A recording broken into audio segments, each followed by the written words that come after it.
about to leave, already packing, come with me, I'm not really asking, we'll get away to a place where we don't know, about to see the world in action, what we can be, life with no distractions, we'll get away, this is what we waited for. Take my hand, we'll make it somehow, we can't miss out. I'm done living life with the lights out, die with my own doubts. Be free with me. Be free. Be free with me. Coucou les Kimichou, j'espère que vous allez bien. Alors je suis dans une position hyper inconfortable, je suis en semi-grand écart pour être à votre hauteur. Mais je suis trop contente puisque cet été je vous retrouve toutes les semaines dans un format vlog. Ça fait super longtemps que j'ai pas vlogué de manière aussi régulière et c'est surtout pour accompagner du coup les personnes qui ne partent pas spécialement en vacances, celles qui restent à la maison, celles qui travaillent. Sachez que vous n'êtes pas les seuls, sachez que je suis là avec vous et que je vous propose du coup de passer cet été, tout du moins juillet et août, ensemble. Parce que oui, moi je pars en vacances mais en septembre. On est donc le mardi 3 juillet, 3-4 juillet, 4 juillet peut-être. Je vous ai pas pris hier parce que hier j'ai été hyper grincheuse, j'ai eu que des nouvelles de crottes, donc j'ai dit non, ça sert à rien que j'ouvre le vlog là parce que je vais vraiment pas passer un bon quart d'heure avec vous alors que vous épouvez rien, mais j'avais pas envie de me défouler sur vous ou envoyer des vibes vraiment négatives. Du coup là il est 12h30 et vous l'avez vu, j'ai fait quelques petites choses. J'ai pu clôturer ma vidéo bookmail, j'ai pu aussi commencer à ranger la pièce parce qu'il y en a grave besoin, sachant qu'en plus j'aimerais beaucoup la réaménager, je vous tourne une vidéo en parallèle. Et là le grand écart il est en train de s'écarter de plus en plus, ça fait très mal. Ah, ça va mieux. Donc rangement en cours, mais c'est assez compliqué parce qu'en fait je devais acquérir une bibliothèque là le week-end dernier et ça s'est pas fait finalement, donc bon il va falloir que je revoie autrement. Une bibliothèque d'occasion et en fait le mec il m'a mis entre guillemets un lapin la veille au soir, il me dit non finalement je préfère la garder. Et bon, on a pas mal de choses à faire aujourd'hui, donc je vais mettre le rangement en pause parce que je crois qu'il est déjà 12h30 et que le temps que je vais mettre au four, je vais sûrement nous faire des petites tartines de chèvre et de jambon. Et on va aller devant mes voisins, enfin à côté en fait. Pas d'inquiétude, le four tourne mais je suis juste à côté. Mais en fait ils ont de super jolies fleurs qui sont mises devant chez eux, je sais pas trop comment c'est fait. Et j'ai très envie de changer un petit peu certaines choses dans mon feed, donc je voudrais aller m'empresser de faire ça. Je pourrais peut-être pas vous emmener vraiment sur la photo en elle-même parce que bon je vais déjà me trimballer avec ça dans la rue pour prendre ma photo, faut pas déconner non plus. Ça se voit que je suis contente de vous retrouver ou pas pour des vlogs plus réguliers ou c'est comment? D'ailleurs vous l'avez vu, ces petits gremlins me compliquent beaucoup la vie puisque dès que j'essaye de ranger, elles dérangent tout derrière moi.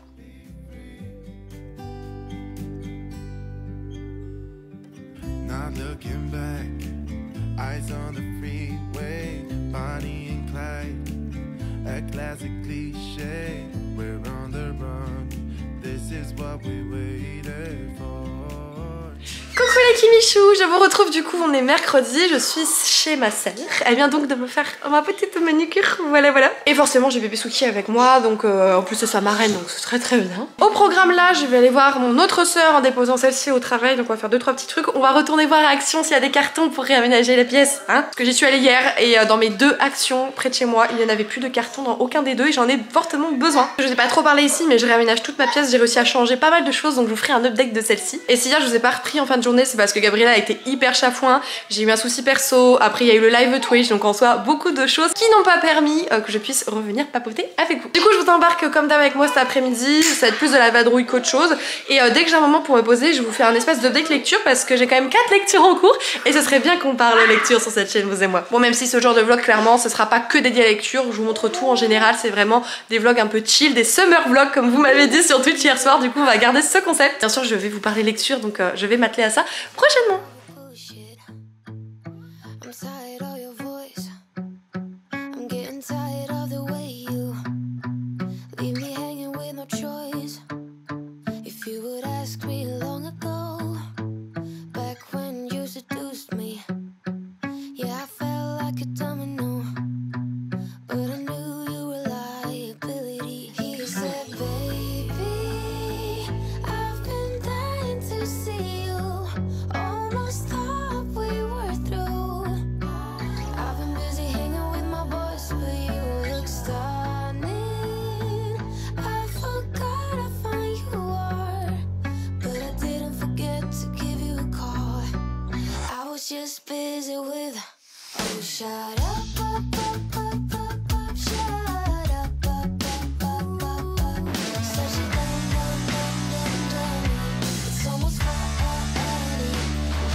Coucou les Kimichou, je vous retrouve enfin dans ce vlog, enfin je prends la parole et vous savez quoi, on est déjà samedi. Alors oui, j'ai un petit peu chié royal dans la colle cette semaine, j'avoue. Vous pouvez me pardonner, c'est la reprise des vlogs hebdomadaires, donc faut pas détrapoter que je reprenne le chemin de la chose, les réflexes de filmer le quotidien, etc. En fait, la semaine, elle a été, bon, premièrement assez chargée, mais comme toujours par rapport à mon travail, j'ai envie de dire. Et surtout, j'ai eu des trucs pas très cool du point de vue pro et perso, et du coup, j'étais vraiment d'une humeur de chacal. Je me suis dit que j'avais pas dégagé, vous voyez, ce genre de vibe ici. Donc du coup, j'ai dit bon, tant pis, je les prendrai quand je les prendrai. Et nous voilà donc samedi déjà. Alors, petit update sur ma pièce de collection. Je vous ai mis quelques plans et en fait j'ai presque tout réaménagé, mais ce n'est clairement pas définitif. Mon conjoint a été invité ce midi à manger avec des collègues de travail et en fait il n'est pas très loin de Ikea et il va du coup aller me ramener la bibliothèque tant attendue. Je vais vous montrer un petit peu après où j'en suis pour le moment, mais il y a encore des choses avec lesquelles ça va évoluer pour devenir un petit peu plus ma pièce de travail et je suis trop contente puisque c'est un espace qui me plaît énormément. Bon, le seul hic, vous allez vite vous en rendre compte quand je vous montrerai ça tout à l'heure, c'est que Gabriella aime toujours autant me déglinguer mes livres de poche et au bout d'un moment il commence un peu à faire la gueule. Sinon quoi de neuf? En termes d'achat, j'en ai pas fait cette semaine, cependant je prévois d'aller récupérer un colis du coup à Mondial Relais. C'est un auto-édité qu'une autrice m'a gentiment envoyé, me faisait super envie, elle m'a contacté, j'étais là genre mais oui, je voulais trop le découvrir en plus, avec plaisir. J'aimerais beaucoup aussi m'acheter une nouveauté, j'ai pas pu aller au magasin depuis sa sortie jeudi, donc j'espère qu'ils l'auront. J'ai aussi un colis à unboxer, mais du coup c'est plutôt, vous savez, dans les vidéos Bookmate, bien que je vous en parlerai un petit peu régulièrement dans les vlogs, puisque je suis en partenariat avec la marque et qu'il s'agit d'une liseuse. Il serait peut-être temps de parler lecture durant ce vlog, puisqu'en plus de cela, j'ai 4 lectures en cours, donc il serait peut-être temps de faire un point. La première d'entre elles se porte sur une lecture commune organisée sur mon Discord, c'est donc le premier tome de la duologie 6 couronnes écarlates d'Elisabeth Lim aux éditions Rajo. Vous avez peut-être l'habitude ou pas, et quand moi je lis des éditions Toc Toc ou des collectors, tout du moins j'enlève à chaque fois la dose jaquette, je les prends tout nus. Alors pour la partie du jour, il me manque 10 pages, donc en somme on peut dire que je suis à jour. Ce qui signifie que nous sommes arrivés à la page 455 et que cette lecture commune se termine donc lundi. Qui tombe plutôt bien puisque normalement lundi je dois en débuter une autre avec ma copine Soli de Librement Addict. 6 couronnes écarlates, c'est l'histoire de la princesse Shiori qui a en fait une magie ancestrale mais interdite qui coule dans ses veines, tout comme dans les veines de sa belle-mère. Et lorsque cette dernière va se rendre compte que Shiori peut être une potentielle menace puisqu'elle a découvert qui plus est son secret, elle va donc transformer ses 6 frères et donc les princes en grues. Sachez que le titre 6 couronnes écarlates justement vient de leur petite coiffe quand ils sont grues. Et la princesse va donc être affublée d'un bol sur la tête, personne ne pourra voir son visage et en fait il y aura des petits serpents dans le bol, je sais c'est pas très ragoûtant. Ce qui fait que si jamais elle tente de disgracer les lois de sa malédiction, problème. Premièrement, il y a des choses qu'elle ne peut pas faire comme révéler qui elle est ou parler de son passé ou encore de la malédiction. Elle ne peut cependant pas non plus parler. C'est-à-dire qu'elle peut, peut vraiment ouvrir la bouche et communiquer comme là je le fais avec vous. Si elle le fait, à chaque mot qu'elle prononcera, un de ses frères mourra. Sa mission du coup de prime abord est d'abord de retrouver ses frères et ensuite donc de lever leur malédiction. Si vous posez la question, parce que je sais qu'il y a des personnes dans la communauté, on en a discuté il y a pas longtemps, qui en fait n'aiment pas commencer les sagas tant que tout n'est pas paru. Et bien le tome 2 n'est pas encore disponible, je vous préviens. Par contre j'adore. Franchement, j'adore à 200%. vraiment, c'est très vibe asiatique, c'est très conte, très poétique. Toutes les légendes et la culture autour de ce peuple, je trouve ça mais fascinant. Je suis vraiment subjuguée par ce récit et par tout ce qu'il transmet. C'est comme si on voyageait, si vous voulez, en restant confortablement assis sur notre canapé ou peu importe où vous lisez. Donc celui-ci, j'aime vraiment beaucoup. En audio plutôt, là je suis passée sur la plateforme Nextory. Je vous parle très souvent de l'application, donc comme toujours, si jamais vous êtes un petit peu curieux, vous avez un lien en barre d'informations qui vous permet de tester l'application durant 45 jours de manière gratuite. Et si vous le faites, en tout cas, sachez que je suis rémunérée par l'application. Et donc vous me soutenez énormément, je vous en remercie d'avance. J'ai donc commencé Les 7 maris d'Evelyn Hugo de Taylor Jenkins Reid aux éditions Hauteville. J'en suis à plus de 50%, franchement j'avance hyper bien. Et en audio, mais il est ouf! Je pensais vraiment pas être autant attachée et être autant dans un récit qui est de ce genre plutôt, je dirais, contemporain. Vraiment, je me sens subjuguée. Je pensais jamais adhérer autant à un tel récit. L'autrice nous propose d'évoluer au travers de Monique Grant, une journaliste qui a encore beaucoup de choses à prouver si on lui laisse sa chance. Et un jour, la grande et la célèbre actrice Evelyn Hugo va donc avoir besoin des services du journal auquel travaille Monique. Cependant, Evelyn ne veut qu'un seul journaliste, qu'une personne, c'est Monique. Allez savoir pourquoi, je n'ai toujours pas la réponse. Monique va donc se déplacer jusqu'à la grande Evelyn Hugo et une fois arrivée là-bas, Evelyn va lui confesser quelques petites choses. Premièrement, ce qu'elle a dit au journal pour que Monique arrive n'était qu'une couverture. Puisque secondement, si elle fait appel à elle, c'est pour qu'elle écrive sa vie, son autobiographie. En effet, Evelyn Hugo a toujours été une grande manipulatrice et en plus de cela, c'est vrai qu'il y a tout un mystère autour de la personne qu'elle est. Elle a donc décidé de donner toute la vérité sur sa vie, sur ses choix, sur ses combats, sur ses secrets à notre chère Monique Grant. Cependant, cette autobiographie devra paraître uniquement lorsque l'actrice sera décédée. Et en fait, du coup, dans l'audio, enfin dans le livre aussi, on alterne les points de vue avec justement Evelyn Hugo qui raconte son histoire, donc avec une voix plutôt jeune de l'Evelyn Hugo du passé. Et après, vous avez les échanges au présent entre Monique justement et Evelyn qui a 70 ans à ce moment-là. Je vous avoue que quand on doit repasser à la journaliste Monique qui a une vie voilà où elle se sépare de son compagnon et où elle essaye de faire avancer sa carrière du mieux que possible, c'est qu'un chapitre, un petit chapitre à chaque fois d'ailleurs, je suis totalement dégoûtée, je veux trop rester dans la vie de Evelyn, c'est tellement prenant. Evelyn, c'est cette femme qui n'est partie de rien et qui a vécu quand même de gros traumatismes en étant jeune, qui s'est sacrifiée, qui s'est donné corps et âme et qui a même presque entre guillemets vendu certaines parties de son corps, certaines parties d'elle-même afin de pouvoir avoir l'ascension à laquelle elle aspirait toute sa vie. Il y a aussi énormément de secrets, il faut savoir que Evelyn Hugo a été actrice dans les années 1950, 1960, etc. Et à cette époque, il y a des choses, c'était complètement tabou. Il y a beaucoup de représentations dans ce roman, je tiens à le dire, on a de l'homosexualité, de la bisexualité, c'est waouh, c'est super bien fait. Pourtant, vous allez me dire, en soi, c'est juste une personne qui raconte sa vie, et oui, c'est le cas. Mais je sais pas, c'est frissonnant, c'est prenant, c'est intriguant. J'ai toujours envie d'en savoir plus sur la vie d'Evelyn, alors qu'en soi, enfin, je la connais pas cette femme, et moi je n'ai pas vu les films d'Evelyn Hugo comme ont pu voir les protagonistes de l'histoire. Et pourtant j'en veux toujours plus, je veux toujours creuser, etc. Sachez qu'Evelyn, ça peut être un personnage qui est somme toute assez détestable dans la mesure où elle est extrêmement manipulatrice, menteuse et hypocrite, mais elle le sait en fait. Et elle utilise ses atouts, ce qu'elle considère comme ses armes, afin d'attaquer, se défendre et vraiment créer sa place dans ce business. Tout cela est entrecoupé de plusieurs pages de journaux et d'articles de l'époque. Je pense que vous l'entendez un petit peu au tempérament de ma voix et au fait que je sois très dynamique et très enjouée. Ce bouquin vraiment, mais ce bouquin, je crois que je vais lire d'autres écrits de Taylor Jenkins Reid comme il y a Six Jones, non.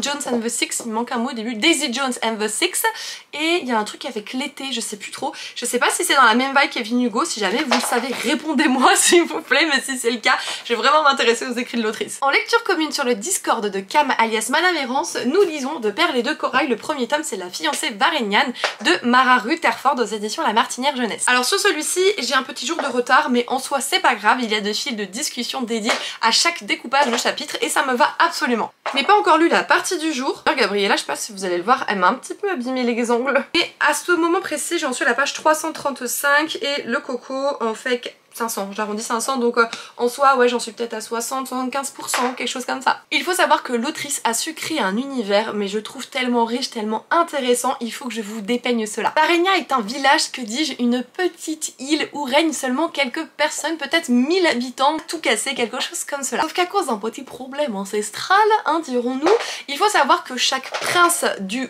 continent, se doit en fait d'épouser la plus belle femme de ce village. Et cette année, tout porte à croire que le choix se fera sur l'une des jumelles, mais surtout sur la jumelle nommée Zadie. En effet, Noor a une cicatrice sur la joue de par un événement de son passé, ainsi elle ne peut être définie comme la plus belle, comme la beauté du village. Cependant, il va se passer quelque chose qui fait que c'est Noor qui va aller à la place de Zadie sur le continent devenir la princesse et la future reine, mais sous l'identité de sa jumelle. Sachez que ce que je viens de vous dire, c'est vraiment le résumé.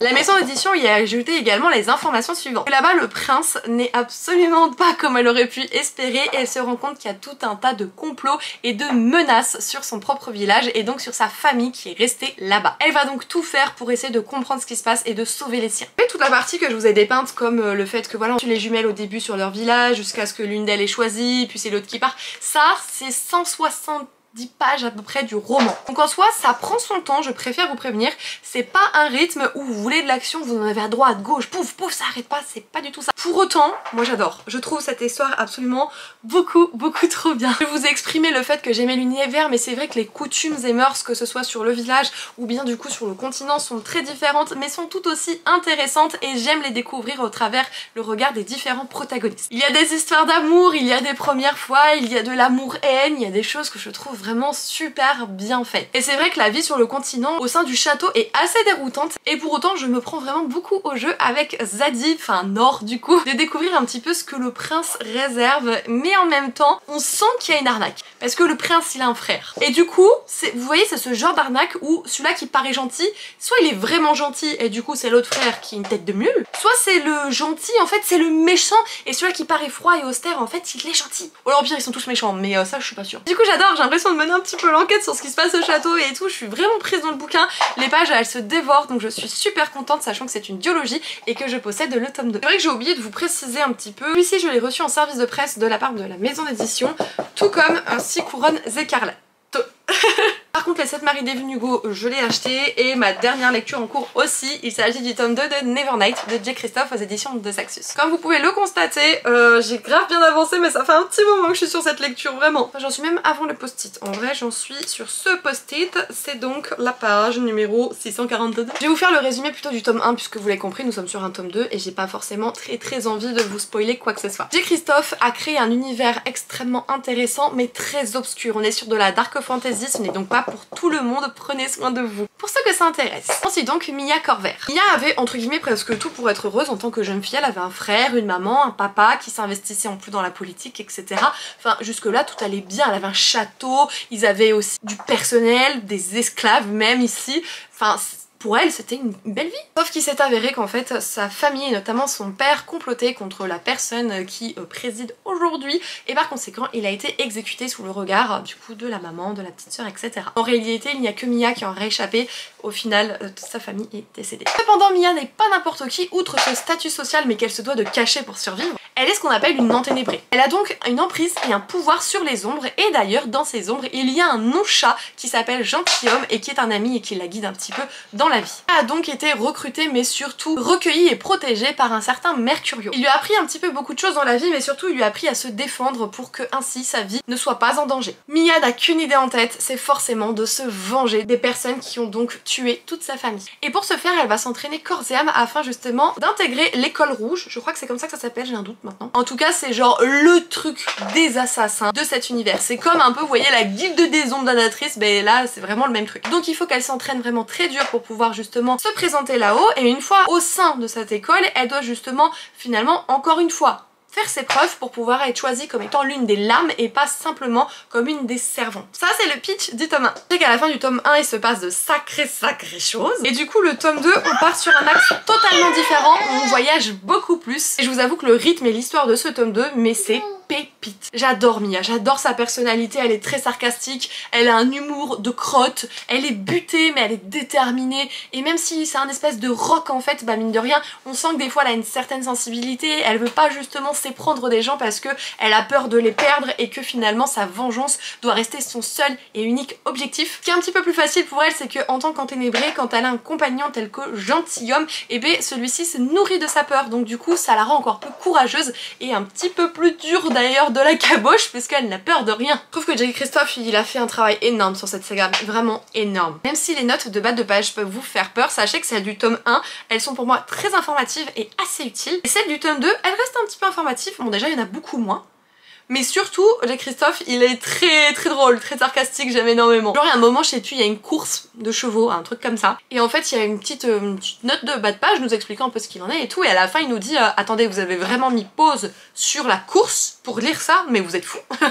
Du coup, j'avoue que je rigole beaucoup quand je lis un petit peu ce qu'il nous a mis. Je pense qu'on était sur un update lecture assez chargé. Même si je vous ai pas pris de la semaine, vous voyez, j'ai pas arrêté de lire. J'ai pas arrêté, entre guillemets, de streamer non plus. J'ai streamé mardi, j'ai streamé vendredi soir sur Twitch et je stream encore ce soir. D'ailleurs, normalement, j'ai pu désormais remplir toutes les conditions pour devenir partenaire, ou tout du moins affilié Twitch, qui va me permettre de vous créer des émotes, donc des petits personnages vraiment qui soient dédiés, qui soient spécial Kimi Collection. Donc je voudrais vous faire des doigts de coco, je voudrais vous faire des concombres pour les trucs spicy, enfin bref, j'aimerais vous faire des trucs trop chouettes. Donc j'espère sincèrement que cela se fera. Je dois malgré tout poursuivre mon travail, c'est-à-dire qu'il faut que je continue de m'occuper des reading journaux pour vous les expédier au plus vite. Du tout avec bébé Suki et papa, parce que papa n'est pas là aujourd'hui, enfin il sera là en coup de vent cet après-midi, mais bon c'est tout. Je pense que j'ai assez parlé, je vous propose de poursuivre cette journée.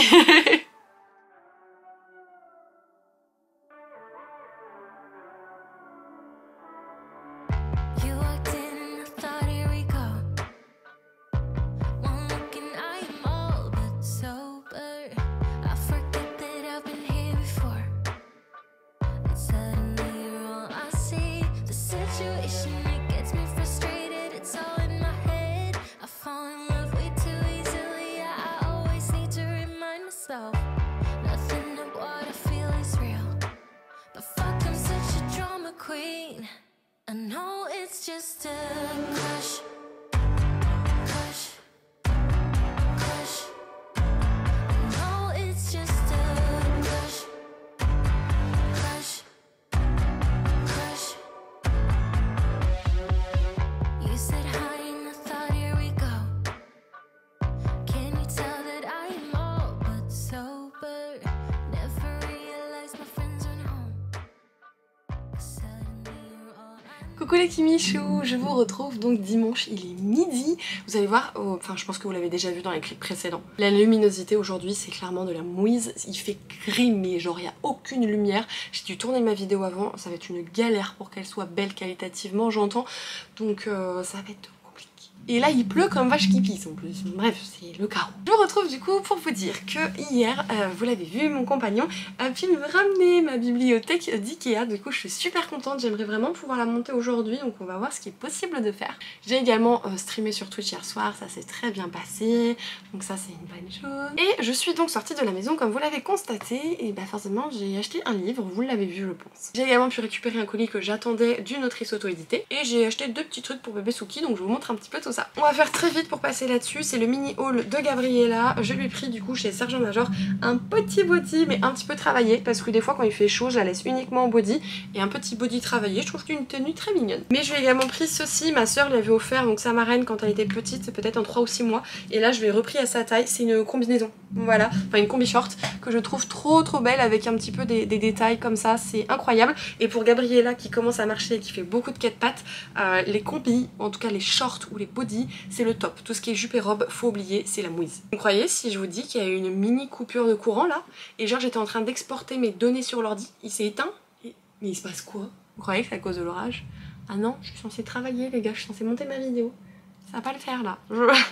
Ça me flipper en vrai, la lumière elle s'éteint toute seule et tout, j'ose pas rallumer l'ordi, il faut que je recommence les rushs à exporter. Ok, l'imprimante qui se rallume du coup. Oh j'en peux plus. Mais c'est trop flippant, je vous jure. Du coup, l'achat que j'ai réalisé hier, vous l'avez vu, c'est Les Disparus du Pays Imaginaire de Eden Thomas aux éditions Sabran. On est sur une réécriture plutôt sombre de Peter Pan. Après, de base, le conte Peter Pan est sombre. C'est juste que Disney, on a fait un truc mignon pour les enfants, mais Peter Pan c'est très sombre comme conte. Du coup, j'ai hâte d'en savoir plus dans la mesure où Wendy aurait disparu jeune avec ses frères. Il y a Kel qui a réapparu par la suite. Sauf que là, on se rend compte qu'il y a d'autres enlèvements et seule Wendy peut essayer de comprendre ce qu'il se passe. Sauf que sur sa route, elle va croiser quelqu'un qui est donc Peter, et Peter va lui avouer qu'il la connaît et qu'il a un petit peu toutes les réponses à ce qui se passe. J'ai l'impression que Peter ça va être un méchant, un rustre, un antagoniste, donc à voir. Alors sinon on en parle de la beauté du livre, je vais vous montrer un petit peu la beauté de cette chose, hein, parce que ça mérite. Oh là là vache. de jaspage de qualité. Je sais pas si vous vous rendez compte, en fait c'est dégradé. Hop là vous avez plutôt une partie rose, vous avez le dessin, donc je vous zoome un petit peu le dessin. Et après ça part sur un plutôt bleu, même voire violet à l'écran, ça fait plus bleu mais c'est très violet. Et en fait le dessin c'est exactement ce que vous voyez juste ici. Celui-là je vais vous le proposer en LC cet été, donc je pense qu'on va bientôt se le faire pour ceux d'entre vous qui souhaitent participer. Moi les LC c'est sur Discord, donc n'hésitez pas à nous rejoindre sur Discord, il est en barre d'informations. Et le colis de l'autrice auto-édité que j'ai pu recevoir, c'est donc le premier tome de sa saga Fae de Sel et de Sang, c'est écrit par Eulalie Lombard. Il va falloir que je vous quitte puisque ma fille se réveille, mais pour faire très simple, on suit une jeune femme Fae qui a donc épousé un prince et qui est très douée pour manier les armes. Elle aime pas du tout l'aristocratie et du coup quand la guerre va arriver, elle va combattre avec ses armes et aussi sa magie, sauf qu'elle va se faire capturer par l'ennemi et envoyer là-bas. Elle va donc être à la cour du plus puissant et du plus horrible des Fae, à savoir le prince Fae par excellence, et elle va tout faire pour s'en sortir, sauf qu'elle sait qu'elle ne pourra pas lui échapper, donc elle va tout faire pour le détruire. Il me fait trop envie et je remercie chaleureusement l'autrice de me l'avoir envoyé, avec en plus un petit marque-page, l'art print de Nisalia et Mike, ainsi qu'une dédicace. On va voir le programme de la journée, puisque vu ce qui se passe dehors, je sais pas trop ce que je vais pouvoir faire, enfin à part travailler, mais si ça veut bien rester allumé quoi.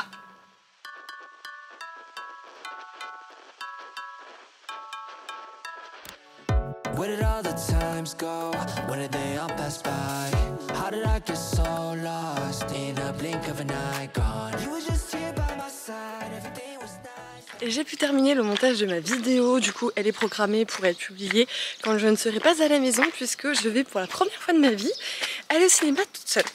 Voilà, il y a une première atout, ce film ne plaît à personne de mon entourage, et en plus de ça, bon forcément avec Gabriella, si on veut y aller avec mon conjoint il faut la faire garder. Je vais donc aller voir le dernier Disney Pixar, c'est Elementary je crois, et on verra bien ce que ça donne, je vous ferai un petit débrief, mais du coup ça veut dire que j'aurai peut-être pas le temps de monter ma bibliothèque, et j'essaie de demander à monsieur s'il pouvait être chaud patate. Clairement l'homme de la maison, celui-là qui monte les meubles, c'est moi, donc je l'aurai dans l'os.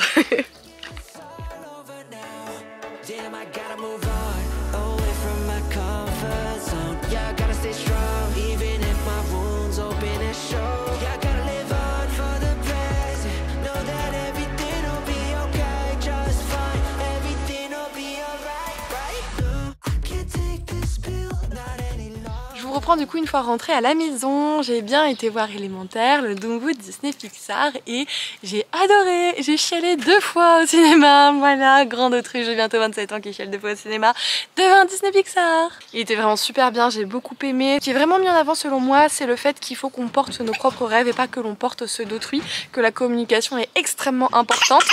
Bah alors ma chérie, qu'il faut pas se dire je sais que ça va lui faire ça, je sais que non, il faut parler en fait, il faut communiquer surtout avec des personnes qu'on aime et qui veulent que notre bien. On a aussi une histoire d'amour avec ce côté, cet a priori en fait de 2 personnes qui ne sont pas faites l'une pour l'autre et qui doivent le prouver aux autres, et je trouve que c'est dur de devoir prouver ça à autrui, et en même temps je trouve que c'est tellement sain pour eux deux d'essayer de se battre pour être ensemble, donc voilà, il y a pas mal de choses qui étaient très mignonnes, très intéressantes. Moi j'ai adoré, et je pense que quand elle sera plus grande, ma petite chérie, je lui partagerai volontiers ce nouveau Disney Pixar. Je vous montre après, mais vous me croyez si je vous dis que l'homme, il a monté ma bibliothèque pendant que j'étais au cinéma. Je vous retrouve du coup dans ma pièce, j'avais déjà pas de coupe ce matin, mais là on part sur... je sais pas ce que c'est. Je voulais vous montrer du coup un petit peu ce que ça donne, puisque monsieur a monté la bibliothèque comme je vous l'ai dit. Et voilà la bête. Donc vous voyez mon appareil photo qui est dessus, puisque je tourne également un vlog spécial réaménagement, donc je vous montrerai pas grand chose dans ce vlog. Je la trouve trop belle, je vais la remplir et tout, et ça j'avoue que ça m'excite au possible. En plus de ça, j'avoue que j'aime tellement l'art, mais il faut voir une fois remplie. Donc, je me dis qu'à posteriori j'en rachèterai peut-être d'autres, et peut-être que même ça partira à un moment donné. J'aime tellement cette bibliothèque et je la trouve très classe, très épurée, très, je sais pas, mais c'est vraiment mes goûts, du coup ça me remplit de joie, vraiment beaucoup. Coucou les Kimichou, je vous retrouve donc lundi début d'après-midi pour clôturer ce vlog. Je voulais vous montrer avant que je me pose et que je papote lecture avec vous la bibliothèque.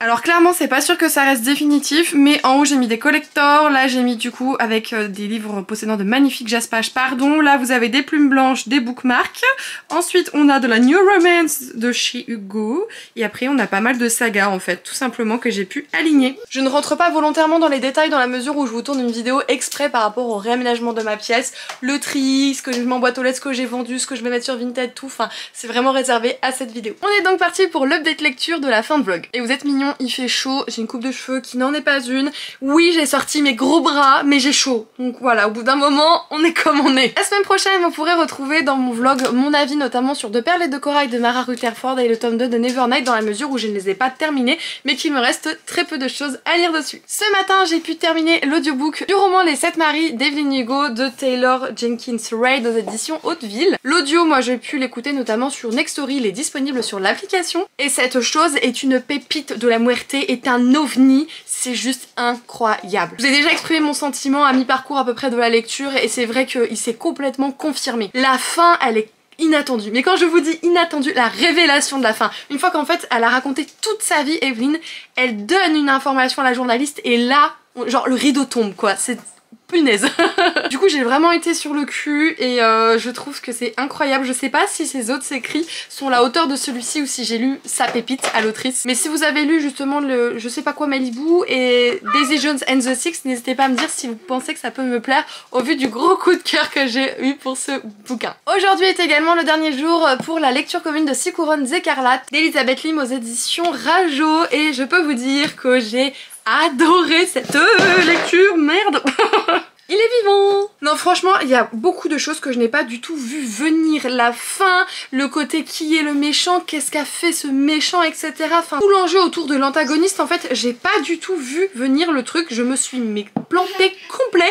Du coup j'ai été super étonnée quand j'ai appris tout cela. J'ai trouvé cette histoire absolument géniale. Oui c'est empreint d'une certaine poésie, on se croirait dans un conte, c'est totalement vrai et du coup c'est extrêmement immersif. Je rejoins complètement l'avis d'Emilie de la bibliothèque d'Emilia qui l'a lu en VO et qui a adoré. Je vous proposerai sûrement une lecture commune autour du deuxième tome de cette saga qui est une duologie quand celui-ci sera paru. En attendant, si jamais vous émettiez le moindre doute à lire cette saga, tout du moins le premier tome, moi je ne peux que vous y encourager de manière très vive. En tout cas, même si on était très peu nombreux par rapport à ce qui a été annoncé, je remercie chaleureusement les participants de la lecture commune. Ça a été super chouette de pouvoir discuter avec vous sur nos hypothèses, sur nos ressentis au fur et à mesure de notre lecture. D'ailleurs, pour ceux d'entre vous qui ont du mal à lire des tomes quand il n'y a pas la suite d'éditer, sachez qu'il n'y a pas du tout de frustration à la fin de ce premier tome. C'est-à-dire qu'on a un problème à résoudre ici, le problème est résolu et en fait on a une espèce de quête qui s'annonce et cette quête va arriver justement dans le second tome. En tout cas j'espère que vous aurez apprécié cette semaine en ma compagnie puisque je continue cet été, je vous l'ai dit, je vous fais un vlog toutes les semaines pour vous accompagner du mieux que possible parce que je sais que l'été peut être morose, peut être difficile quand on travaille, quand on ne part pas en vacances, quand on doit avoir un déménagement, un changement de travail, que sais-je. Du coup c'est peut-être pas grand chose mais j'essaye de vous accompagner au maximum. Merci d'avoir visionné cette vidéo, j'espère que vous aurez passé un agréable moment en la regardant justement. Je vous fais tout plein de gros bisous et surtout prenez soin de vous, vous savez que c'est extrêmement important. Ciao ciao.